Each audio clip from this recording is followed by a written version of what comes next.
This channel does not promote any violent, harmful, or illegal activities. All content provided by this channel is meant for an educational purpose only. দুর্নীতিকাণ্ডে CBI এর জালে সন্দীপ ঘনিষ্ঠ আশিস পান্ডে। কে এই আশিস পান্ডে? 2017 সালে আরজি করে MBBS এর ছাত্র হিসাবে ভর্তি হন আশিস। 2022-23 ইন্টার্নশিপ শেষ করে আরজি করেই হাউস স্টাফ। 2017 এমবিবিএস এর ছাত্র 6 বছরেই সন্দীপ ঘোষ ঘনিষ্ঠ হয়ে ওঠেন। Fair and bright night and day cream, ত্বক থাকবে ব্রাইট সারাদিন, পলিউশন ফ্রি, ঠিক যেন রাতের ফোঁটা সাদা ফুল। সারাদিন হ্যাপি ব্রাইট স্কিন। 2021-এ আরজি করে তৈরি হয় তৃণমূল ছাত্র পরিষদের ইউনিট। শাসক দলের ছাত্র ইউনিটের প্রেসিডেন্ট এই আশিস পান্ডে। দুর্নীতির মডেলে সন্দীপ অনুগামী হিসাবেই কাজ করতেন এই আশিস। এই আশিসদের সঙ্গে নিয়েই আরজি কর হাসপাতালে সাম্রাজ্য গড়ে তোলেন সন্দীপ ঘোষের মতন লোকেরা।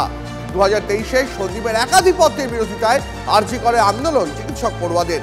সন্দীপের সমর্থনে পাল্টা আসরে নামে এই আশিস পান্ডেরা। ছাত্র আন্দোলনের জেরে বদলি হন সন্দীপ ঘোষ। 1 মাসের মধ্যেই ফের আরজি করের অধ্যক্ষ পদে ফিরে আসেন স্বমহিমায়। সন্দীপ ফিরতেই আন্দোলনকারীদের ওপর খড়গহস্ত হন আশিস। হস্টেলে 20 জনকে শাস্তি দেওয়ার অভিযোগ উঠছে, দেওয়া হয় ফেল করিয়ে দেওয়ার হুমকিও।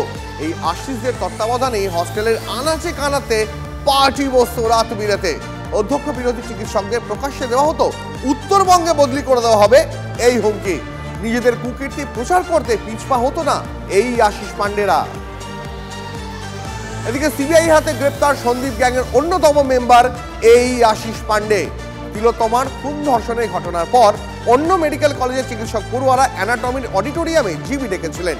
অভিযোগ, অডিটোরিয়ামের আলো নিভিয়ে এই আশিসের নেতৃত্বে অন্য মেডিকেল কলেজের পড়ুয়াদের উপরে চড়া হয়েছিল সন্দীপ ঘোষ বাহিনী। বছরখানেক আগে আরজি ঘর থেকে বদলি হওয়ার পর স্বাস্থ্য ভবনে ইনস্টিটিউট অফ ফ্যামিলি ওয়েলফেয়ারে বসতেন সন্দীপ ঘোষ। সন্দীপের সেই অস্থায়ী কার্যালয় প্রত্যেক দিন দেখা যেত এই আশিস পান্ডেকে।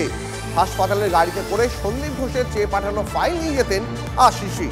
এমনকি 9 আগস্টের পর সন্দীপ ঘোষ যেদিন স্বাস্থ্য ভবনে ইস্তফা দিতে যান, সেদিনও হাসপাতালের গাড়িতে পাশে থাকার বার্তা দিয়ে স্বাস্থ্য ভবনে পৌঁছে গিয়েছিলেন আশিস পান্ডে। নির্জন বাগচিরা। 9 আগস্ট সুদীপ্ত রায়ের এক ফোনে সন্দীপ ঘোষের পাশে শিয়ালদা থেকে ক্যাব নিয়ে আরজি করে পৌঁছে যান মিস্টার পান্ডে।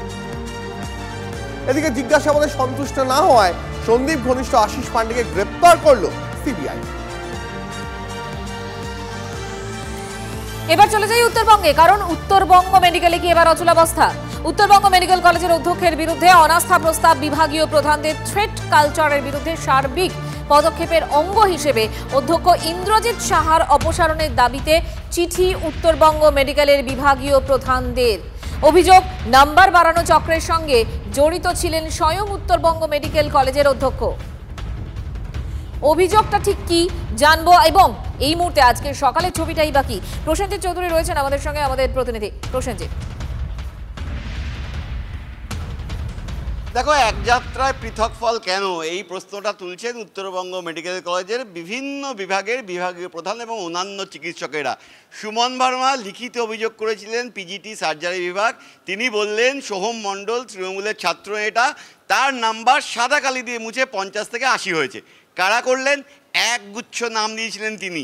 তার অভিযোগের ভিত্তিতেই কিন্তু তদন্ত করা হয়। তাতে যেমন অভিযুক্ত ছাত্ররা 6 মাসের জন্য সাসপেন্ড হয়েছেন, ডিন, সহকারী ডিন, আরএমও তারা পদ থেকে পদত্যাগ করেছেন, তাদের বিরুদ্ধে স্বাস্থ্য ভবন তদন্ত কমিটি গঠন করেছে।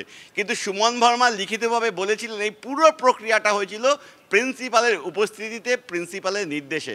তাহলে প্রিন্সিপালের বিরুদ্ধে ব্যবস্থা নয় কেন, এই প্রশ্নটা চিকিৎসকরা তুলছেন। এবং কলেজ কাউন্সিল যখন সিদ্ধান্ত নিল, স্বাস্থ্য ভবনকে জানালো প্রিন্সিপালের বিরুদ্ধে তদন্ত করতে হবে, তারপরেও বেশ কিছুটা সময় কেটে গেছে, এখনও কোনো তদন্ত কমিটি গঠন হয়নি। ঠিক এই জায়গায় দাঁড়িয়ে প্রিন্সিপালের বিরুদ্ধে অনাস্থা এনে স্বাস্থ্য ভবনে আজকে চিঠি জমা দেওয়া হচ্ছে। তাতে ইতিমধ্যেই এখনও পর্যন্ত যা খবর, তাতে 17 জন বিভাগীয় প্রধান চিঠিতে সই করেছেন। তারা বলছেন আড়াল থেকে কোনো এক মেঘনাথ এখনও প্রিন্সিপালকে রক্ষা করছেন। এই থ্রেট কালচার এবং এই যে আড়াল থেকে মেঘনাথদের কাজ কারবার, সেটা বন্ধ করা, এবং সামনে যেহেতু পরীক্ষা, সেই পরীক্ষা প্রক্রিয়া যাতে সুচারুভাবে হয়, সুষ্ঠুভাবে হয়, স্বচ্ছভাবে হয়, এবং তা করতে গেলে প্রিন্সিপালের অপসারণ প্রয়োজন। তাই স্বাস্থ্য ভবনকে চাপ বাড়িয়ে আজকে চিঠি দেওয়া হচ্ছে। যদিও নজর থাকবে অভিযুক্ত নজর অধ্যক্ষ থাকবে বলছেন- অবশ্যই এই চাপের কাছে কোনো রকম পদক্ষেপ হয় কিনা। প্রসেনজিৎ, আপাতত তোমাকে ধন্যবাদ। ইন্দ্রজিৎ সাহার কি বক্তব্য শুনবো? কোনো পক্ষ নেই না তো মানে আমার এদের কোনো যেটা পক্ষ নেই, এদের আমার যেটা কোনো- অভিযোগ যে আপনার আমার আপনি কোনো পদে পক্ষ থাকলে নেই।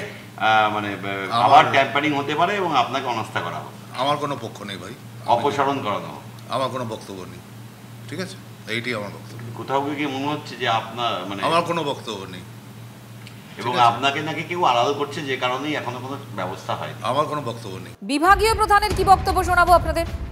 কোনো মেঘনাথ একজন কেউ লুকিয়ে কিছু একটা করছে, তো আমরা তো বলছি যে মেঘনাথদের অস্তিত্ব শেষ হয়ে গেছে, এটা স্বাস্থ্য ভবনকেও জানতে হবে। আমরা যেহেতু সরকারি লোক, আমরা সব কিছু বলতে পারি না, আমরা প্রতিবাদটা করতে পারি কিন্তু আমরা অ্যাকশন তো নেব না। আমরা তো অফিসিয়াল অ্যাকশন যেটা হয় সেটা আরেকটা ধাপ এগিয়ে আজকে আমরা সেটা করছি। এরপরে আমরা ওয়েট করব যে এরপরে যদি ওনার অপসারণ না হয় তাহলে পরীক্ষাগুলো নেব কি নেব না সেটা আমাদের ভাবতে হবে। কারণ সামনে আমাদের কিছু ছেলে আছে যারা সারা জীবনের জন্য হয়তো MS পরীক্ষা দেবে বা MBBS পরীক্ষা দেবে, ওরা আবার ট্যাম্পারিং হতে পারে। আবার ট্যাম্পারিং কেন? যদি উনি দোষী থাকেন, তার চেয়ারম্যানশিপে যদি পরীক্ষাটা হয়, আদৌ পরীক্ষাটা ভ্যালিড কি থাকবে সেটাই আমরা জিজ্ঞেস করবো যে আদৌ সেই পরীক্ষাটা নেওয়াটা কি ঠিক হবে।